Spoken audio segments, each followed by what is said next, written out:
So it's already been 3 weeks, and for My Hero Academia to release its third episode, of course, and of course the second week of One Punch Man also released.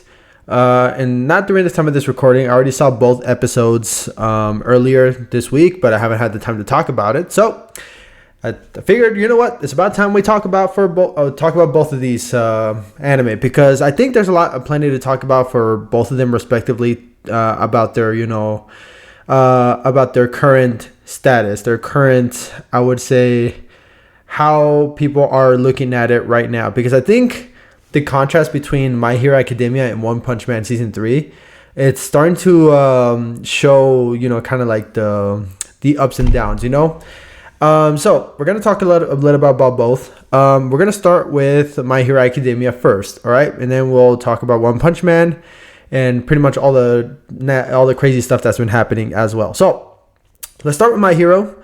My Hero Academia just released its third episode this past Saturday, and it was a blast. Honestly, this is one of the best episodes of My Hero thus far. Right now, it's sitting at about almost a 9.8 rating on, I don't know if it's on IMDb or if it's on like my anime list. Whatever the case may be, it is a really high rated episode, and for good reason. This is probably one of the most well animated, well paced episodes of My Hero Academia. And we're going to get into spoilers for both of this, so just keep that in mind. We're going to go into spoilers for not just My Hero Academia, but also One Punch Man Season 3, because there's a lot to talk about that, right? But yeah, in any case, so in this episode of My Hero, we follow up with All Might as he's literally about to get torn from All For One's, little... He's about to turn like Conquest almost did to... what's his name? I already forgot his name. Like he almost did to Oliver. I'm sorry. Oliver, that's what it was. And so, yeah, if you watch Invincible, you'll know what I'm talking about. If you don't, then watch also Invincible. But in any case, in that moment, Bakugo rises from the dead thanks to Edshot, who manages to stitch him up almost at the cost of almost all of his threads. He just ends up like this little tiny speck of like threads that just been left over, and he manages to just like stitch Bakugo together after he was punctured literally everywhere. He was literally getting like punctured everywhere. He almost got killed basically, but he's been revived.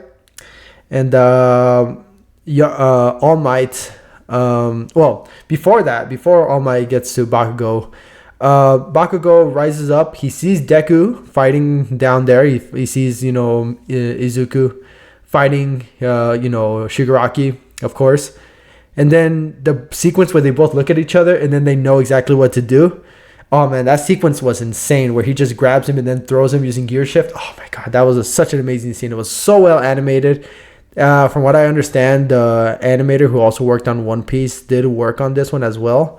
So he was the one that directed this portion, or at least for the most part, most of the episode for this one. So yeah, it was amazing. It was awesome. And then what followed afterwards is the whole, sequence where Bakugo talks to All Might, and then they talk about his injuries and stuff like that. People start recognizing Bakugo who are watching the live streams of what's going on. They recognize Bakugo. All Might gives him, the last piece of his armor as kind of like, not necessarily to help him, but just kind of like to tell him, like a part of me is a part of you now, that whole deal. And I've never seen Bakugo smile like that. The way Bakugo smiled that way, it almost gave me like that kind of like feeling to it, It was so cool. It was awesome. And then we get the whole sequence where, Bakugo chases down All For One, and All For One is starting to have flashbacks to the one guy who got in the way of his, merging with his brother, which would be the one that inhabits, One For All. So the whole sequence was awesome. It was amazing. And then Bakugo starts chasing down All For One. And I like the whole analogy of All For One just referring to Bakugo as a pebble. When, funny enough, that whole pebble has been getting like in his way and stuff like that. It's so hilarious. But overall, the episode was a great episode. It was an amazing episode. It was outstanding, right? And so far, what My Hero has done so far is that My Hero has done what I think a lot of anime studios either, and I wouldn't say necessarily lacked, but they've also just done, the bare minimum of showing a lot of love for the IP that they've pretty much built up over the past decade. Because My Hero Academia has been already going on for pretty much a decade already. It's ever been out for 2015, 2016, around there. So it's been a long time coming. All right. So the first season, of course, it took a lot of people's, it blew a lot of expectations out of the water. People were excited about this show. It became the new big hit. And so now My Hero is just about as big as a name as it used to be for for most of the anime, community, right? So it's been just as known as, what Jujutsu Kaisen is today right now, for what, Chainsaw Man is recognized as, kind of like in that sense, right? Solo leveling, all that stuff, right? My Hero was the one that was the prime of that era, right? And so it's good to see that even in that time, throughout these entire years, in spite of, how many movies they made or how many, all the seasons that they've done, they managed to maintain a level of respect with this show, made sure that every scene is done beautifully, every scene is done nicely, and of course, there's going to be a lot of little nitpicks here and there, right? But overall, My Hero has probably been one of the most well-respected anime. Almost no filler, almost no, side tangents. You had your OVAs, right? And you had your movies that are technically not canon, but for the most part, they are start to provide, the whole, respect aspect, where they do kind of milk it a little bit, but not too much, right? So it's really good. And now we're culminating into this final season, where now the final season is going to start to bring it all home. We're probably going to see better animation that we've seen with the Bakugo one, which I don't even know how they're going to top that, to be honest with you, but it is going to be interesting to see the next couple of episodes for My Hero, especially with Deku trying to finish off Shigaraki for good, right? Now we want to talk about One Punch Man season 3 and season 3 episode 2. And oh boy, the amount of drama that's been spawning out of this is kind of insane. So let's kind of recap the episode first before I start getting more into the nitty-gritty of everything else, right? So we follow Garo as he leaves the Monster Association, just roaming around. He's still recovering from, obviously, the big major injury he had against the Heroes in the last season. Of course, the first thing he does is go to, the restaurant, eats a heck of a lot of meat, a lot of food, just to replenish himself, and then he dashes. He dines and dashes. Funny enough, Saitama was also there, and he forgot his wallet, so he was also going to dine and dash as well because, he forgot his wallet. But he had his backup plan. He had Fubuki there. She happened to appear, and he manipulated her into eating one single fry in order to make her viable for picking up the bill, which is funny Saitama stuff, right? Then we follow Garo later on. He just goes around walking around again, and he sees the kid whom he met in the second season getting bullied from some other kids, and he yells at those kids, and then goes out to help them. And then of course, as that happens, he encounters Saitama again. Saitama tells him oh, I'm the Cape Ball, but he doesn't hear him, obviously, so he doesn't even pick up on his name, which is very funny. And as he's trying to approach him because he was gonna kick his ass, Garo was trying to go kill Saitama because the Monster Association also asked him to get the head of a hero to bring him to the Monster Association to prove that he is just about as much as a monster as he is prophesied to be. Similar to what their current leader is. And of course, he goes up to Saitama, tries to fight him, and he gets one punched, man. So Garo gets knocked out. Then later on, he encounters these two monsters that was sent in by, Gyoro, I believe that's his name, the kind of like the semi-leader, the vice captain. And they send in these two monsters to follow Garo around. But of course, once they saw that he didn't look like he was worthy of being a hero, especially since he, tries to help this kid as well, They go out to try to kill him, and then we see this little fight scene a little bit, at the end of it all, just to see kind of like a little teaser of what's to come, right? And so we end the episode there. That's pretty much where we left off, right? Now, let's get into the actual topic of the animation. Well, first of all, let's talk about the story beats of the episode. The story beats are fine. It's not like anything crazy. It's nicely paced. I still think that, the One Punch Man, comedy is still there. I think it's still funny. I still think that, the show itself is actually like pretty funny because, of course, the writing of One Punch Man in general, even in the manga, is still very hilarious, right? And so I think, either way, the voice actors did a good job, especially Saitama's voice actor. And, the comedy bits, they're fine, And again, the art and everything that looks like it, the art still looks okay. It looks really good. It's nothing like super, super crazy, but it is really good. It's fine. All right, now let's actually talk about the big elephant in the room, the animation. Oh man, that sliding PNG of Garo sliding down the hill. Oh boy. But listen, I'm also going to be talking about just in general, right? I'm not going to try to just be too nitpicky about it, but there are some things that need to be addressed. So here we go. Let's talk a little bit about the animation of One Punch Man episode 2. First of all, I will say that the animation did improve slightly. It wasn't anything like significant per se, but there is movement now, at least a little bit, at least in the final portion of the episode, where, Garo is about to face off against these two monsters and this and that, right?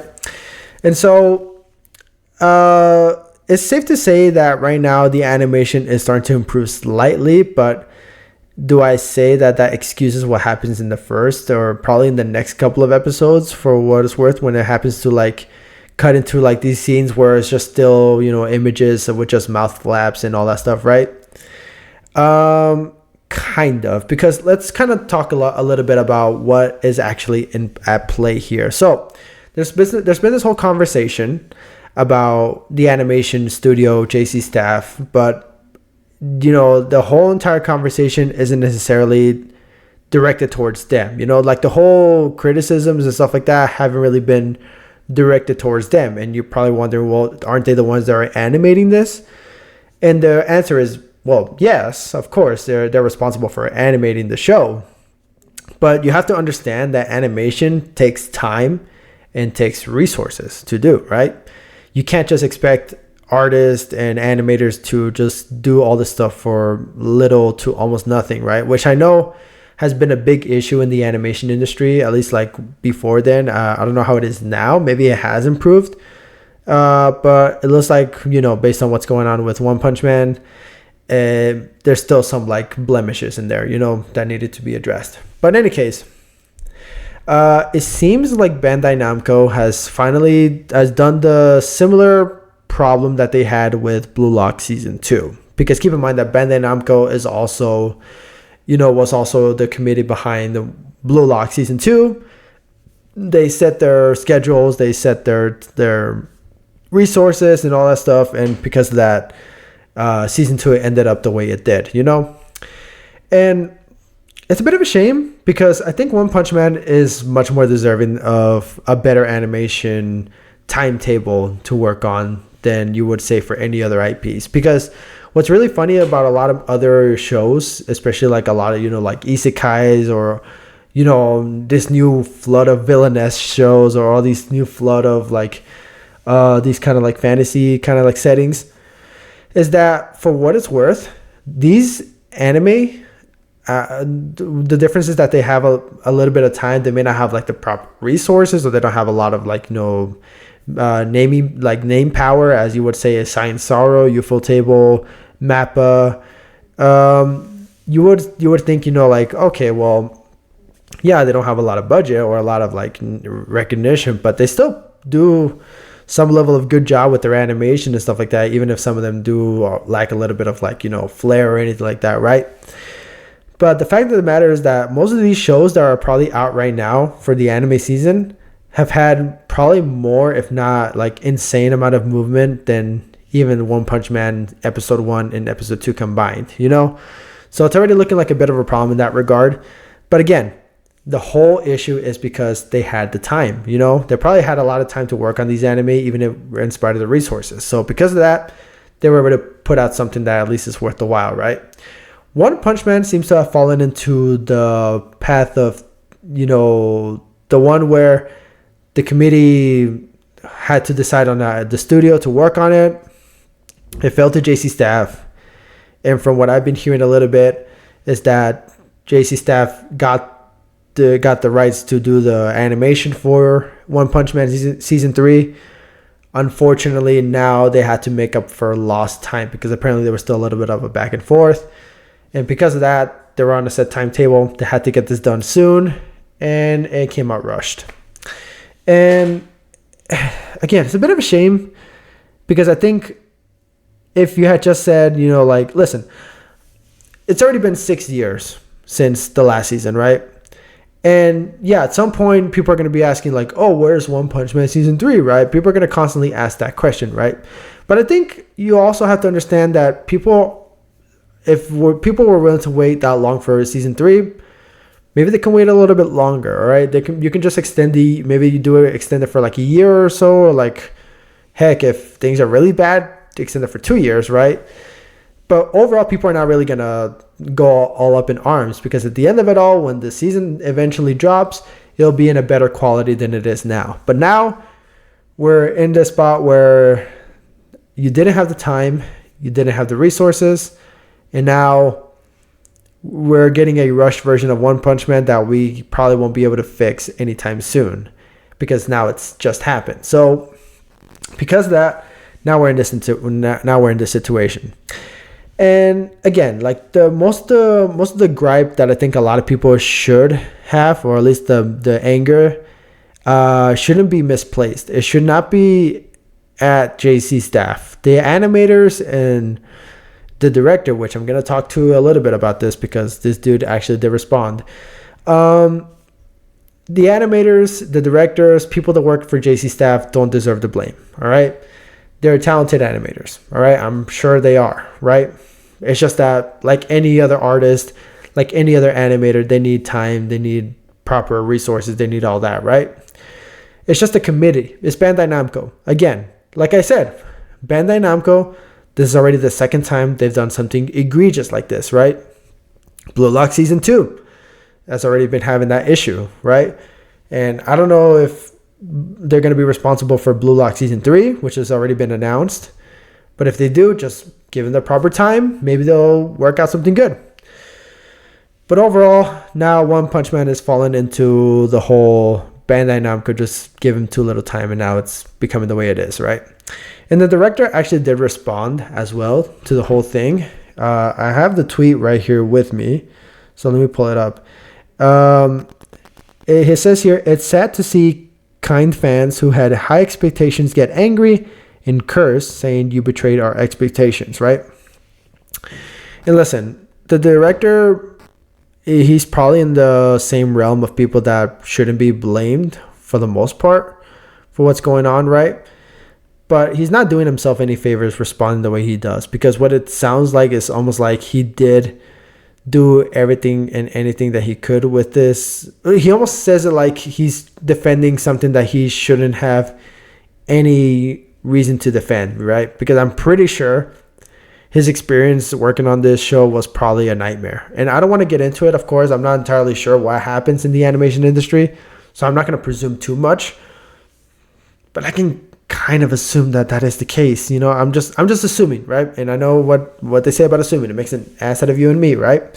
But the reason why we kind of presume that that's the case is because it's happened many times before. We've seen many examples of, you know, animation studios having to fall into this trap of either mismanaging timetables, mismanaging schedules, not paying their animators and this and that, right? And so because of that, it's from experience. It's from past mistakes that have happened before. It's not necessarily something that I think a lot of people are just throwing out of thin air because it just sounds logical. It's because it's happened before. Blue Lock Season 2 had that issue, right? So now the director comes in and tells people like, or starts mentioning like, oh man, like these people had high expectations and now they're getting mad because we didn't meet the expectations. Like, yeah, of course, right? Or are you just saying that because you thought that, like, I don't know, you knew the expectations were high and yet you somehow feel proud to defend this? I'm not entirely sure where he's going with this, right? I just don't get it. We're trying to defend you, dude, because if it is true that your studio got like shorthanded, and not just in time but in animators, then you should have every reason to be like, listen, I know it's not the best that it came out, right? We try our best, but unfortunately this and this. And of course I can't really say if they can go out and splurge stuff like that, because obviously, they probably have some NDA or something like that, right? But we're just going to presume that's the case. He's just not doing himself any favors by tweeting out this stuff, right? It just makes him sound like he's really defensive about it, and that's not a good way to go about it. But I digress. In any case, One Punch Man season 3, still looking a bit rough. Starting to improve a little bit. Hopefully it improves, better and better.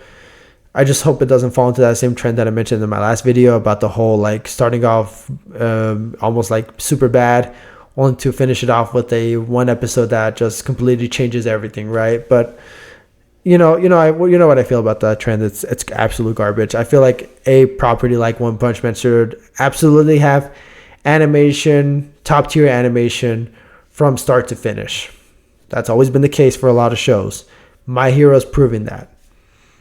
But in any case, let me know what you guys think. Do you guys have any high hopes for season 3 of One Punch Man, or do you think it's Jover? Do you think it's game over, right?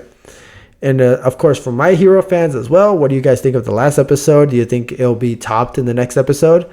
If we're going to reach that same level of quality, or do you think we're just going to have a little bit of a slowdown before it picks up again into the bigger episodes, right? But in any case, let me know in the comment section below what you guys think. And with that being said, if you like this video, leave a like, comment, and subscribe. Let me know what else you want me to talk about if it's something that I'm particularly interested in. And yeah, I'll see you guys in the next video. See ya.